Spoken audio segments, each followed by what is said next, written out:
first question, or like I guess the second question, the first bucket question.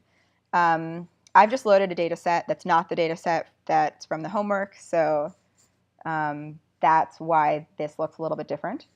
But does anyone want to kind of start out with just the second question and the parts that are confusing?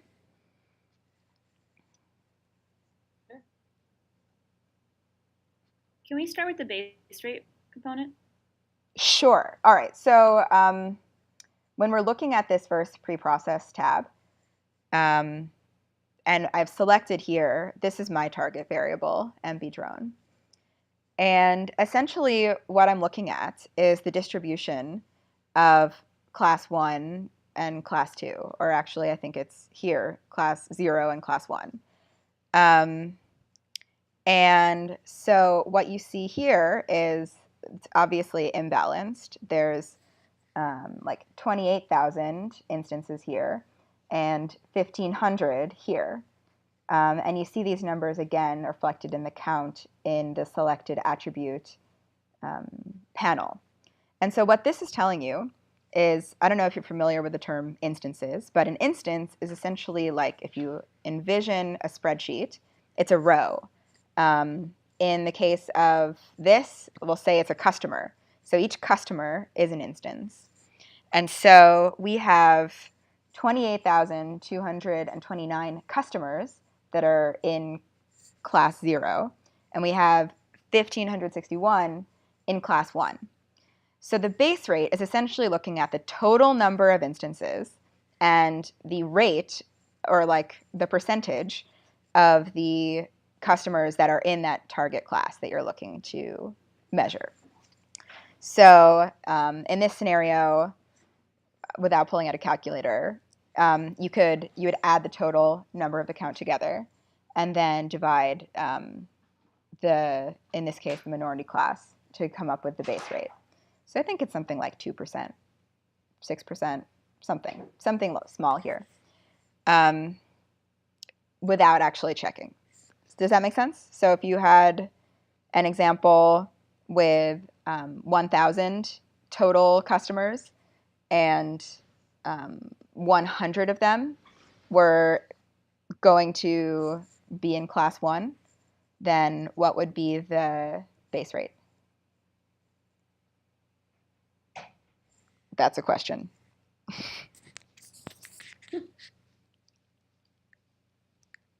Anyone? It's 10%. Great. So it's essentially when you look at the entire data set, before you process anything, before you try and make it kind of better, it's the very beginning. So hopefully that's helpful with base rate. Any other questions about that? What is the dimensionality aspect of it? Okay, so basically what you're looking at here are the attributes. And so the dimensions are, you can essentially think of them as attributes, or what that would be in a spreadsheet are columns. So for each instance, you have the dimension of this, in this scenario, their state and their date of birth and whatever their domain is, and are they a homeowner? And so you have lots of dimensions to every instance, which essentially tells you lots of different things about them.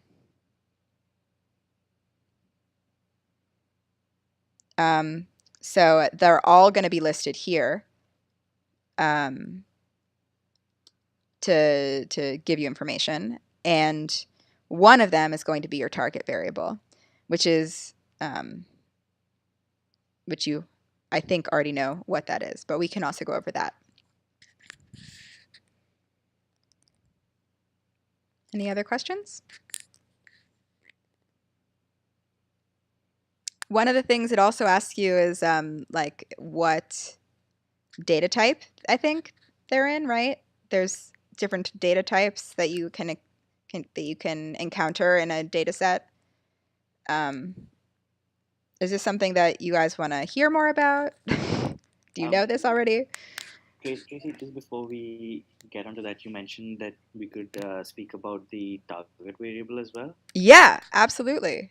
Um, Happy to do that. So we have the target variable here. I've selected it. In this scenario, I'm looking at a different business case, but let's take like from homework 1, the churn case. The question was about identifying the target variable. And so essentially when you identify the target variable, it's the most important part of solving a data mining problem. And what you want to do is think about the business problem and think about the value that if you knew what it was, you would be able to make a better business decision.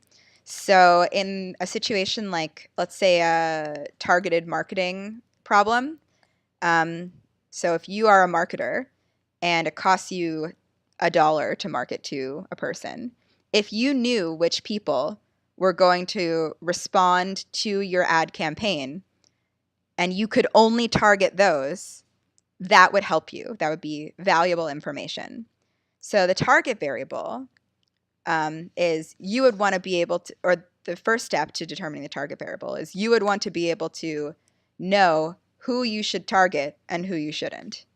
So if you think about that, that's kind of binary. Like, will they respond or will they not respond? Should you target them or should you not target them?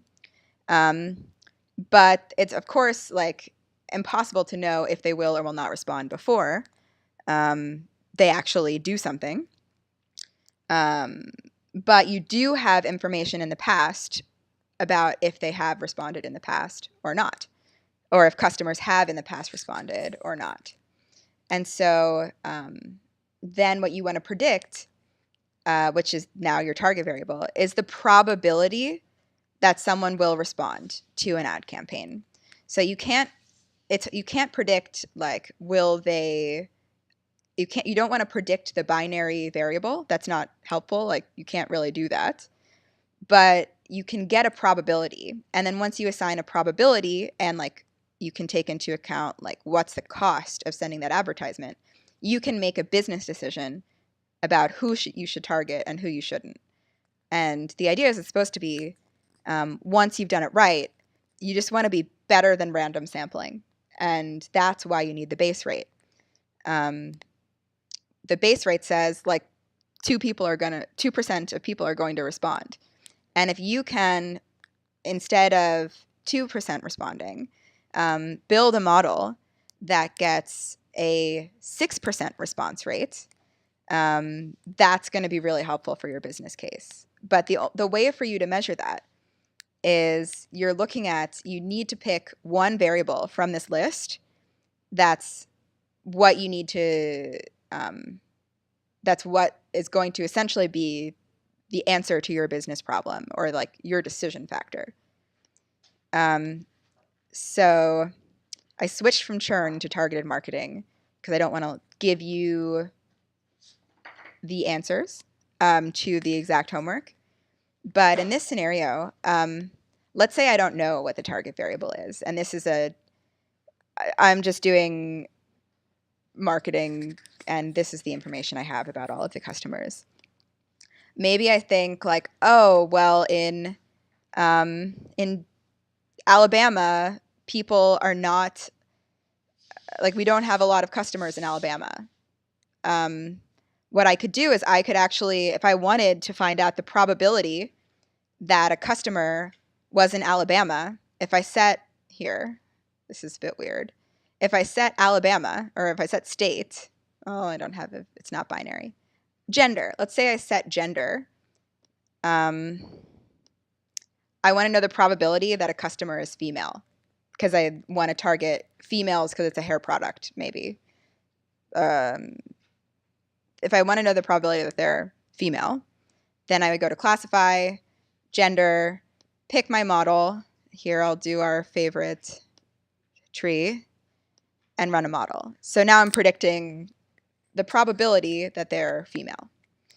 But for the business problem, why don't I just predict if like they've purchased hair products in the past.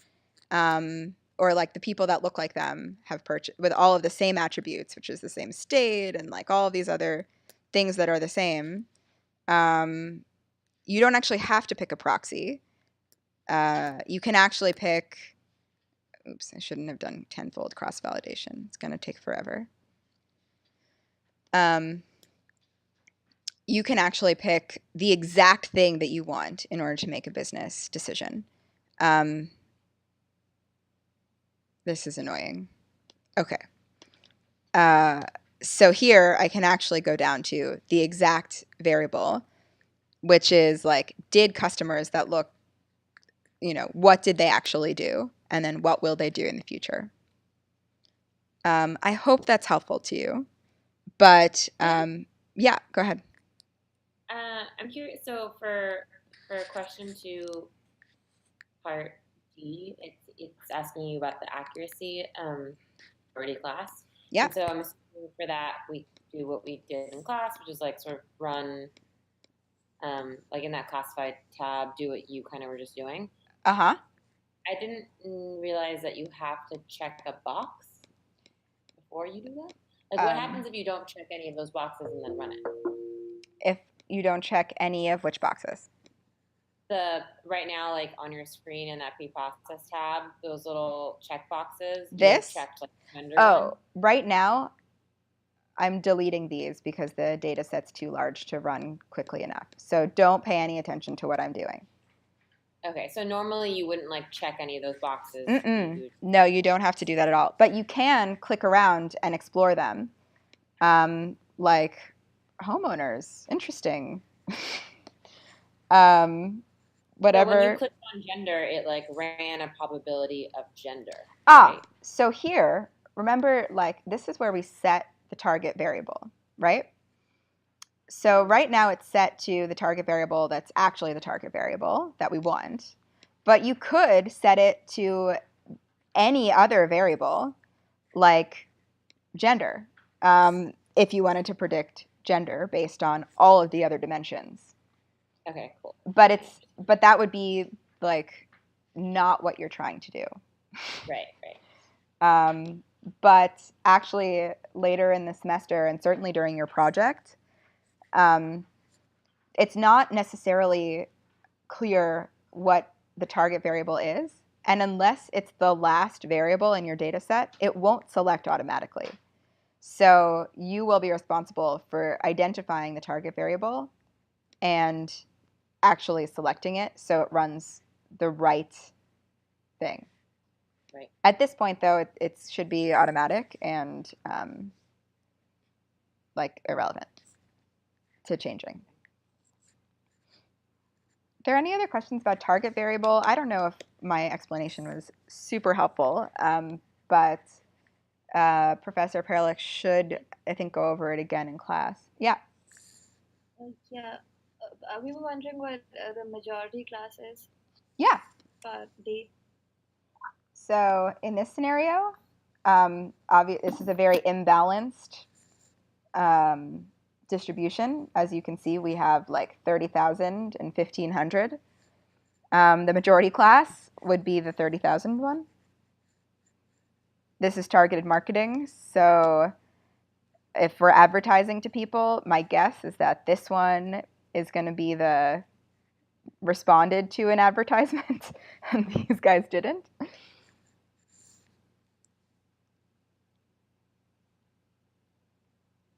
Other questions about, I guess, question 1 before we go into some of the WECA stuff?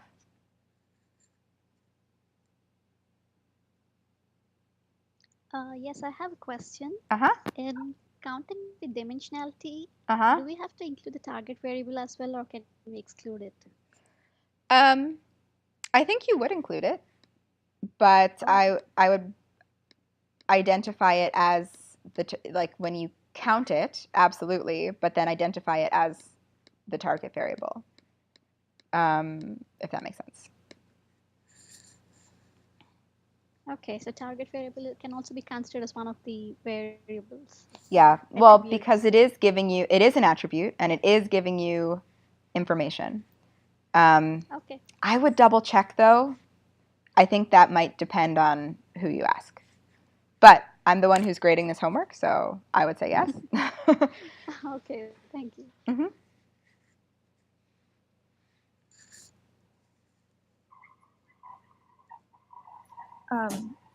I have a question. Yes?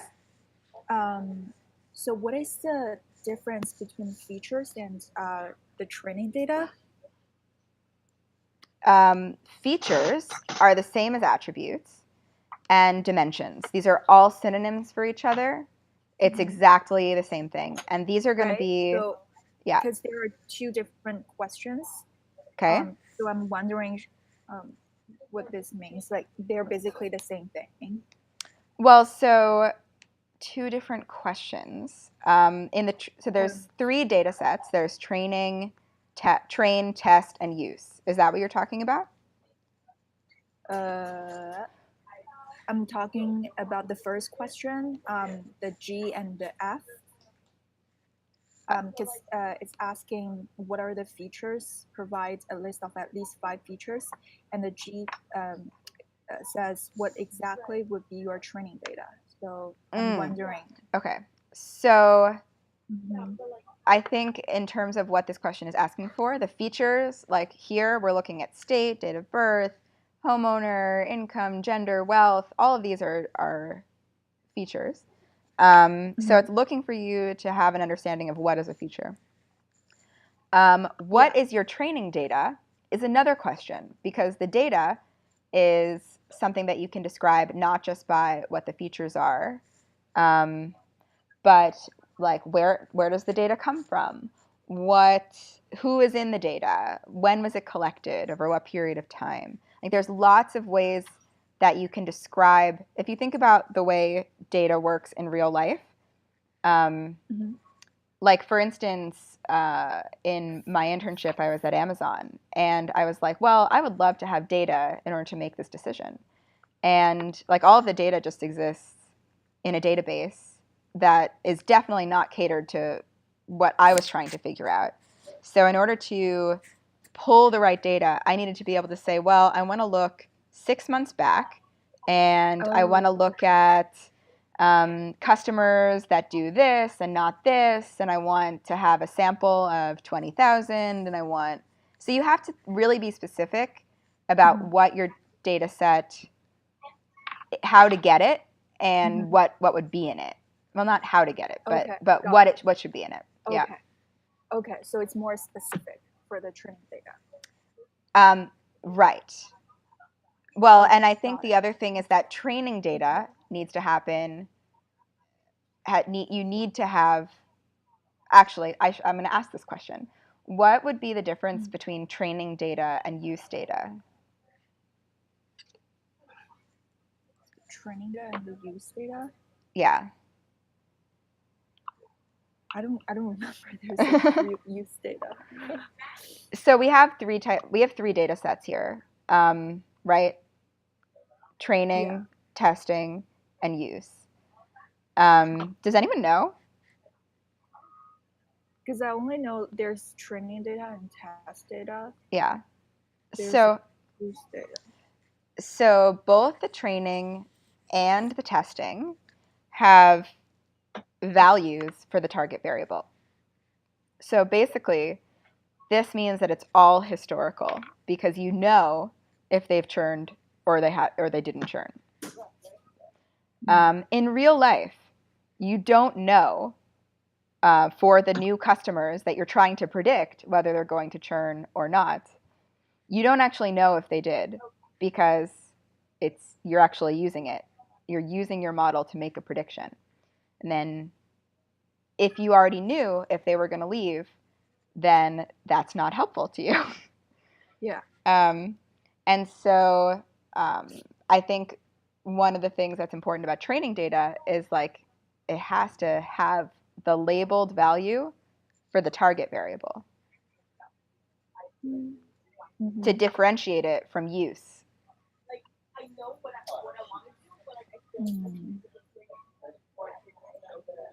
Does that make sense? Yeah, I'll look more in the textbook. Okay. Yeah. I mean, a lot of the stuff is in the text, so. Yeah. Okay. Thank you. Other questions? I can just move. Yeah. Just to clarify that, so use data, so training data could be like that you do to figure out if like the action that you're taking is correct, and then use data would be like the actual model that predicts, you know, whatever you're looking at, like predicts whatever your target variable is, so that you can continue to take that action. Well, so the training data is the data that you use to build the model. So when you have labeled data, so you have a group of 100 customers, and you know whether they churned or not, and you have 30 dimensions, then the model, essentially like the data mining, is the computer like looks at every single combination possible and groups them together by, like the tree at least, based on all of the things that you do know. Are they likely to churn, or like what's the probability that they're going to churn, or according to the model. And then you look at that, and based on what it tells you, like you can evaluate how well the model is working or not. And then once you have the model, you essentially get the ability to put in, and actually I can show you right here. So we're moving into like question 3. So let's say I've built my model, and you build it on the testing data. You build it on the training data. You're training a model on the training data. Then what you do, it's like all well and good if it works with the historical data, but you are going to use this like a supplied set. And here it says supplied test set, but in the use case, you use a supplied set, but it's not a test set anymore. It's a use set, because there are customers where you don't know the answer. And so you set it. This isn't going to work because I don't have a file.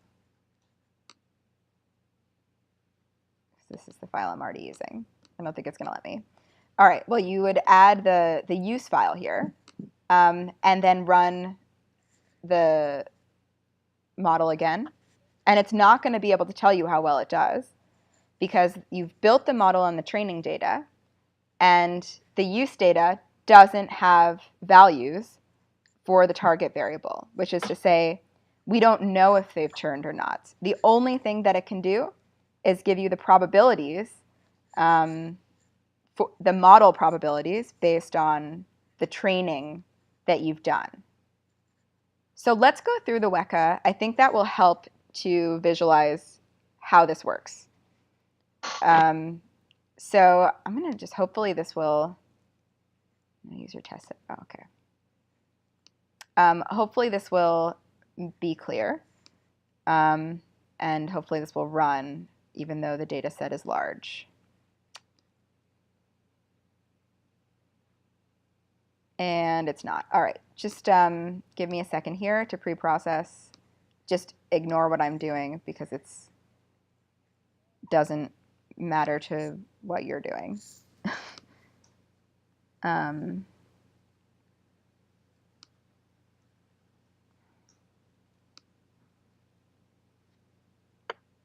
didn't work. I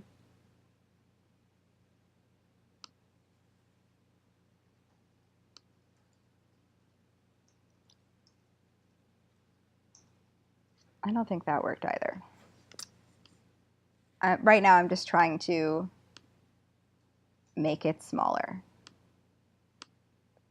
Remove percentage, that's what I would like. All right, so I just removed 50% of my data. Hopefully now it will run.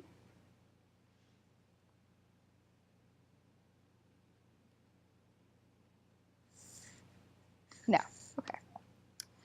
So this is a big thing with Weka, is sometimes you just have to keep trying things. I'm going to also remove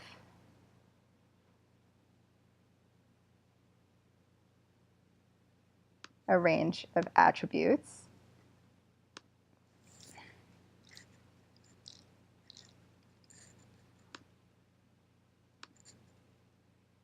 All right, that should be much better. Oh, I have a tree. Great.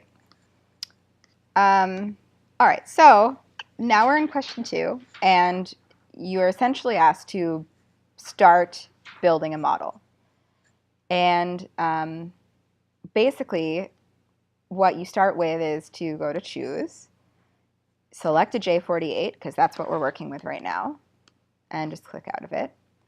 And then you build a model. So that's what I just did. And so we look at the summary statistics, and essentially here I'm looking at the correctly classified instances, the incorrectly classified instances, and we're looking at the actual numbers and the percentage. Ignore all of this, and this is really what you care about. Oops, sorry. This is really what you care about right now. So this looks like pretty good. You would say it's 94%, 95% accurate, right? Like that sounds great. But if you remember, if we go back here, oh, that's different. Then yeah, that sounds pretty good. So let's see if we can make it better. So right now I have minimum number of objects set at 100. I'm going to try 500 and run it again.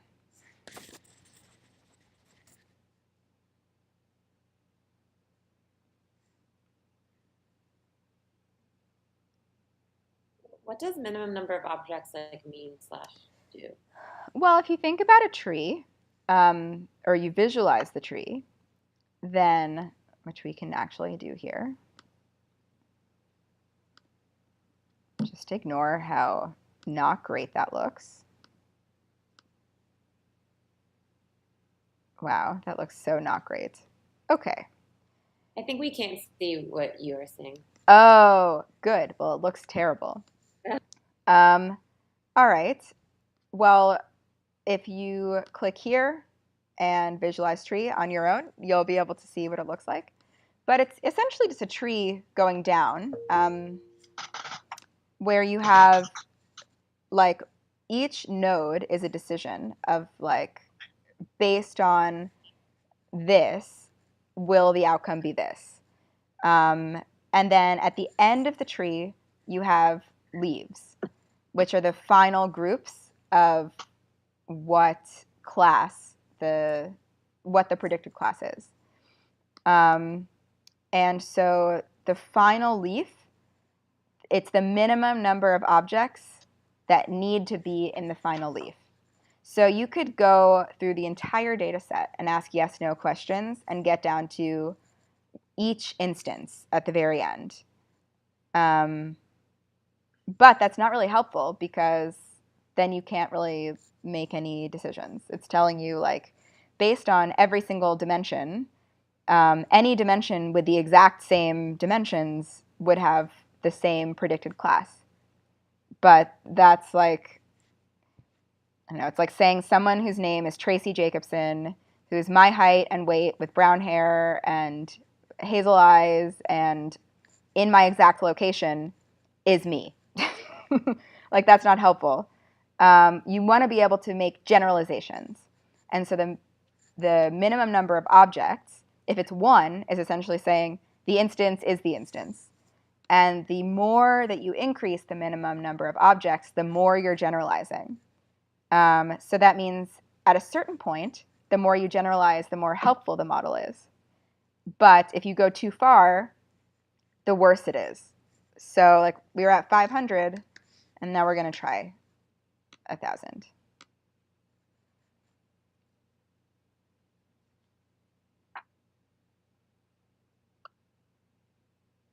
Okay, so when we did the first run, where we were at 100, our correctly classified instances was 95%. Then when we went to 500, we got 71% right. And now when we went to 1,000, we got 69% right. So it's getting worse and worse at correctly classifying the instances as we increase the generalization or the complexity. It's going to be a tree with less nodes, less leaves. So let's set it back for the purposes of trying something else to we're at 100. Another thing that the homework asks you to do is to set unpruned. Well, it was false, but we can also try true. And what a pruned tree means is it's kind of the same as increasing generalization. So the generalization is essentially the number of leaves that there are at the end of the tree. So when you prune the tree, just like in real life when you prune a tree, you're getting rid of leaves. When you set unpruned to true, then you're not pruning, and that should decrease the generalization or make it more precise to the data set. So that'll take a second. Does that make sense?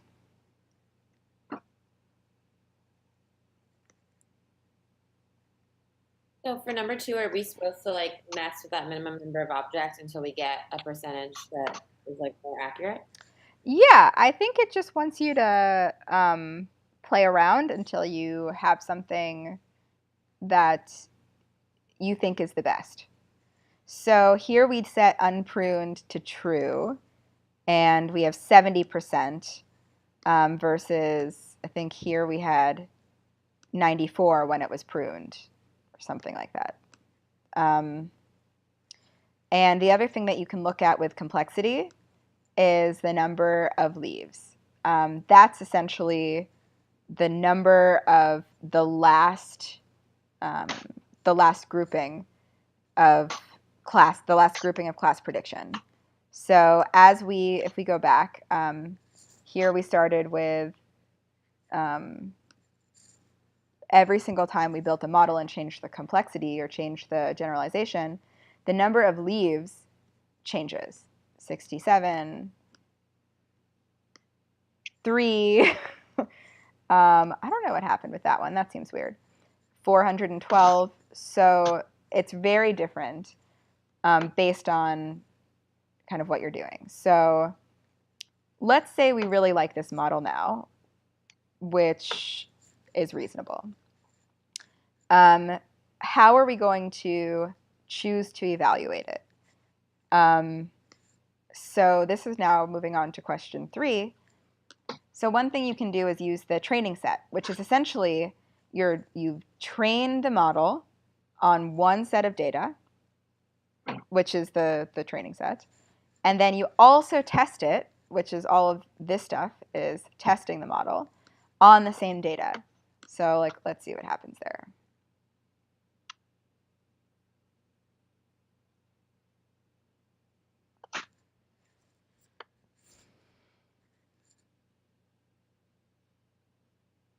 What do you think is going to happen?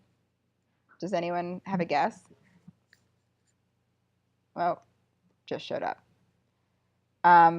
So this is increased in correctly classified instances. Can you imagine why it would have increased? We didn't change the model at all. It's the exact same model.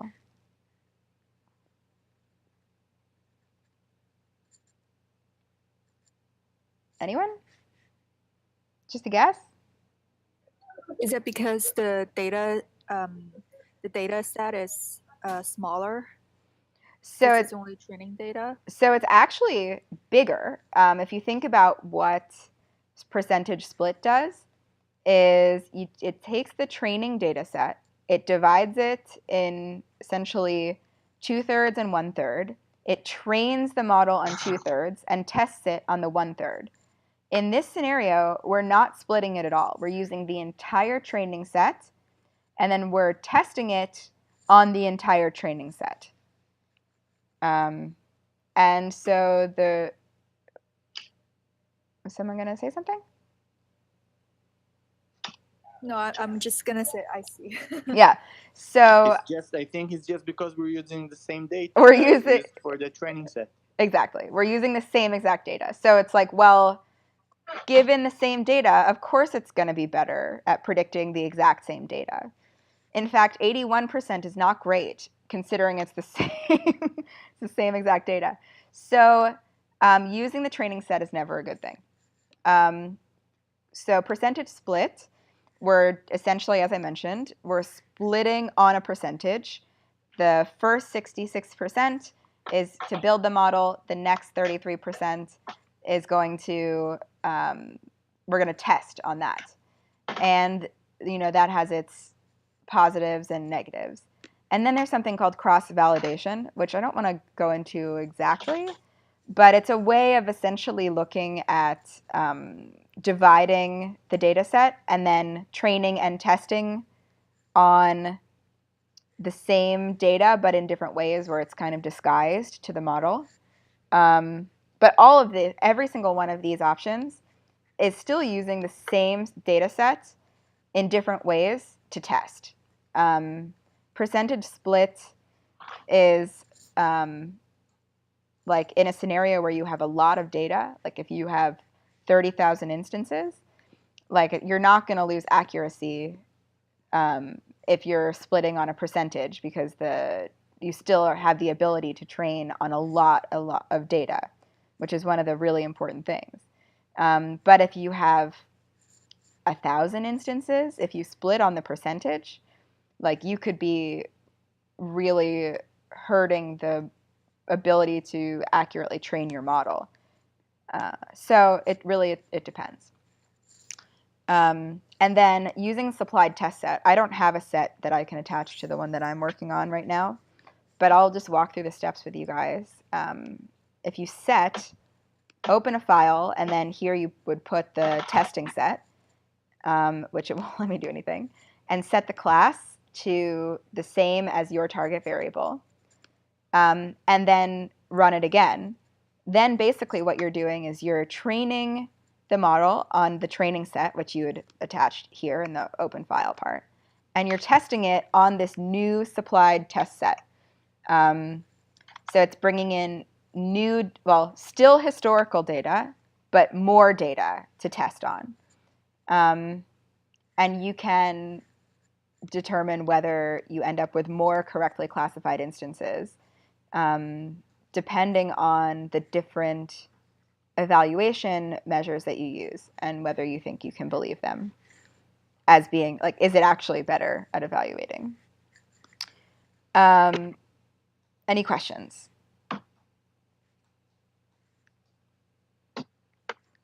So we got 3 different data sets. We have like the test, the train, and the use. Yeah. Confused, I guess, like, are we supposed to use all 3, and like in which parts of which questions are we supposed to use them? Yeah. So I think it's pretty clearly labeled in the homework, but you're using the training set for questions 2 and 3, and I guess 1. For testing, you use that in question 3 when you're using the supplied test set to evaluate. And then in question 4 is when you're actually doing the use case. And that's where you're going to need to here. I know it says supplied test set, but the test set is going to have to be the use set, because you're essentially applying your model to this new use data. And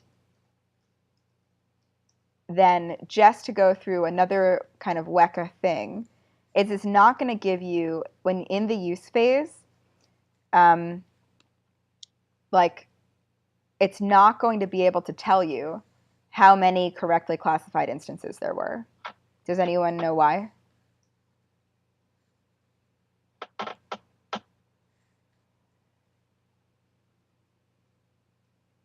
No? Thoughts? So the use data is the current data. So they're like the current customers that you haven't targeted yet. So you don't have labeled target variable. So it doesn't know how many or the percentage of correctly classified instances. So this is going to not be helpful to look at. But what you actually do need is to go to More Options. And here's where you have to choose to output predictions to CSV and hit OK. I'll just do that again so you guys can see. So More Options, choose CSV, close. OK. And the other thing you can do is some people didn't have the option to choose anything here. Well, it won't let me do that. But if you click here, if you didn't have a choose button and just type CSV, that'll work too. OK, so I'm going to put this on percentage split just for fun. But pretend for a moment that it's using the supplied use set.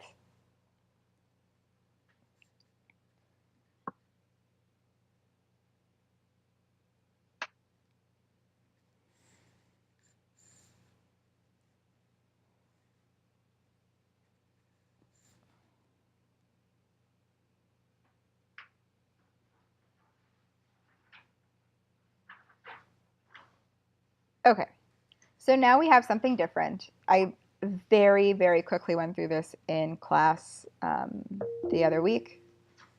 And what we have are all of the instances. This would be in the situation of, for you, it would be the use set.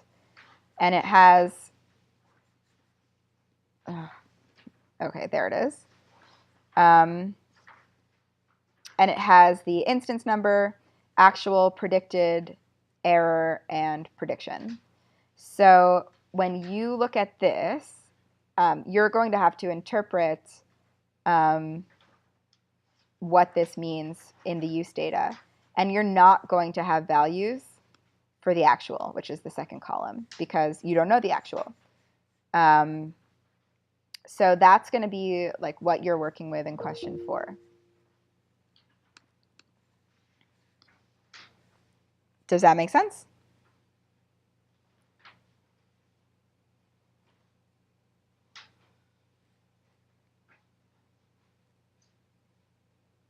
Yes?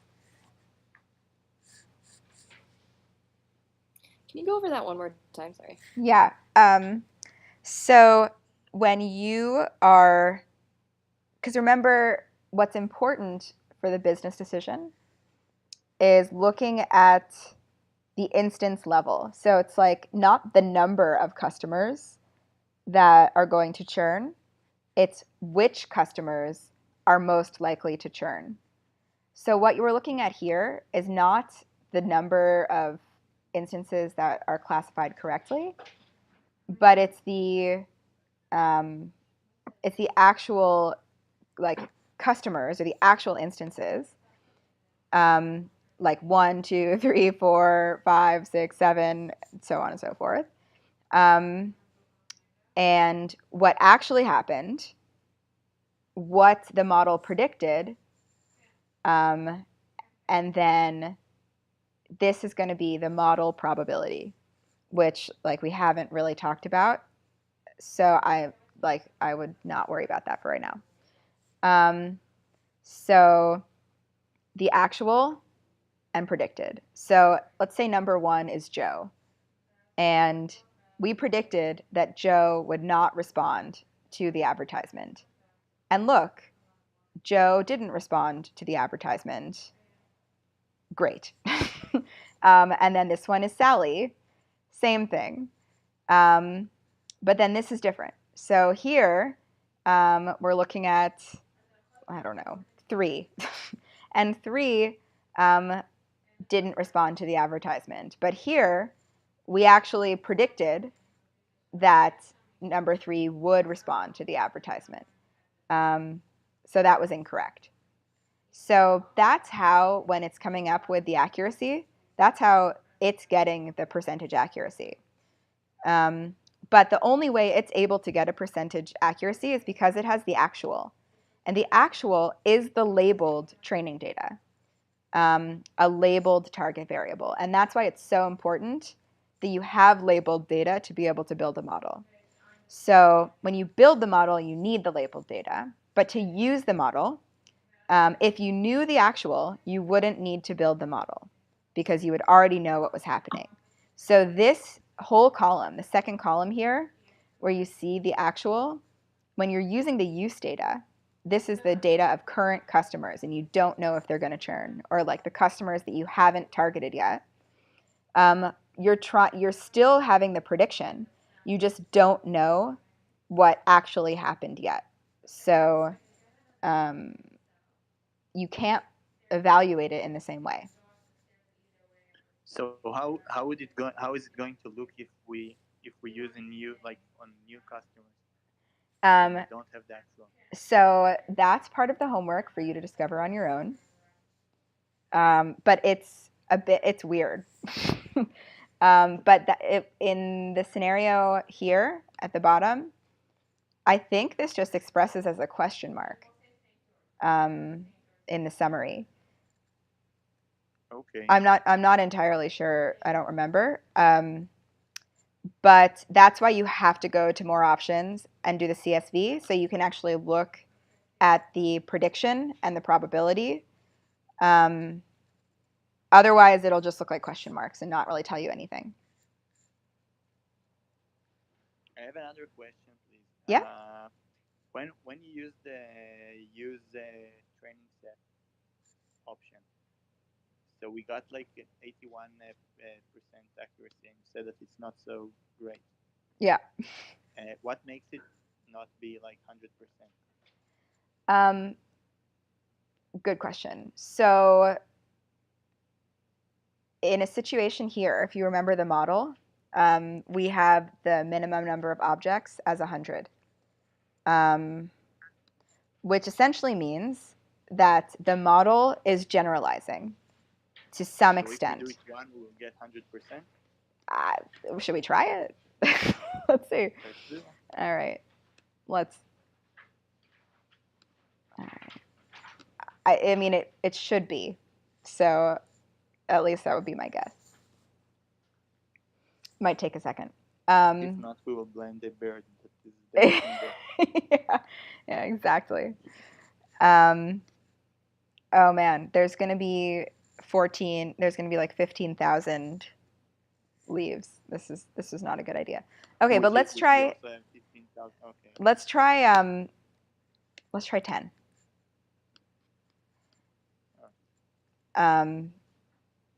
So like my hunch is that this is going to give us a super, super high, nearly 100% number. Mm-hmm. Any other questions while this runs? I actually joined pretty late, but I wanted to ask about the first question in the homeworks, because it was like, I don't know if you talked about it already.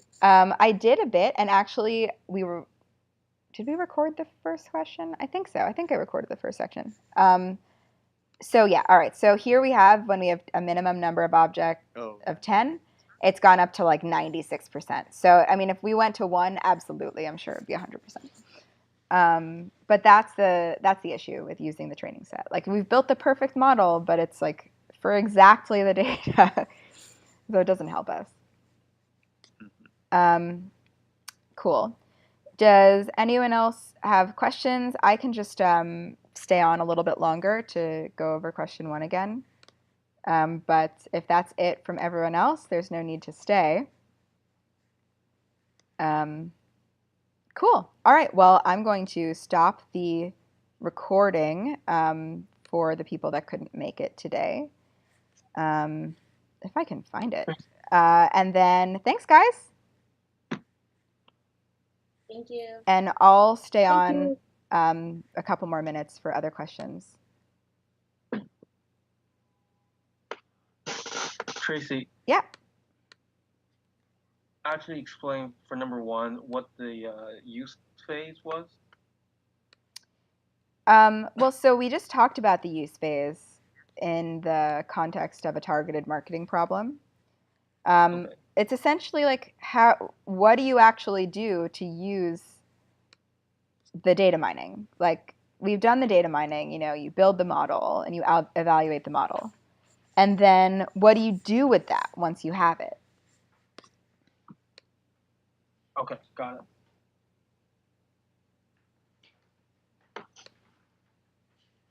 I answered 1 and 2, like A and B, and then in C, like I feel like explain precisely why and how you expect doing modeling will add value.